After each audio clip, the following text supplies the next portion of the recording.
Okay, sinesibalo esikanjena njengamanje. Siyabona lapha ukuthi basivezele isibalo esikwi-first derivative. Shuthi thina kumele sisise kwi-second derivative.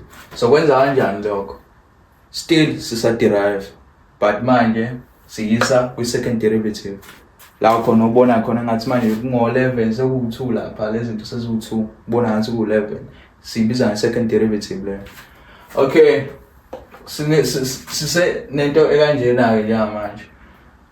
Ngokwakho kumele uqale isibalo businike kanje, uyabuka ukuthi okay sinikwe u-x to the power 4 all over 2 plus x to the exponent 0 minus pt squared.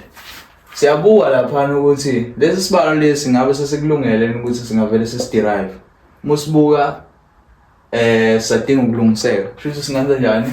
Singasho ukuthi 1 all over 2 to the x to the power 4 plus x to the power 0 minus pt squared. Siwa-ke manje sesingakhona-ke, yabona ngoba sesikanje sesingakhona-ke manje ukuderive-ka. Kusho singenza njani? Singakhona ukuthatha leya exponent le simultiply nayo coefficient le. Kusho ngawubani? Kungaba u2 lo. Kusho sesinobani lana? Sesino2. I-variable yabuye njengoba injalo, kusho izobani 2x satha i-exponent minus ngo-1 asisonke isikhathi njengoba isho inani lawo basic.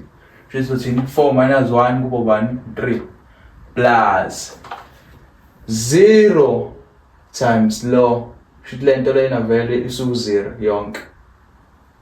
Kusho sino-0 lapha. Lo i-constant. Kusho answer yakhe iphela khona la. Kusho sesinjena senzenjani? Sithi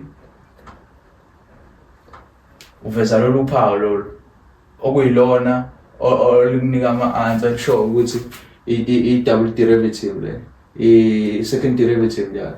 So siqedile isibalo sakho kanje kuba u-0 lapha minus 0 ama-constant lawo. Kusho answer yakho, final answer yakho u-2x cube double derivative x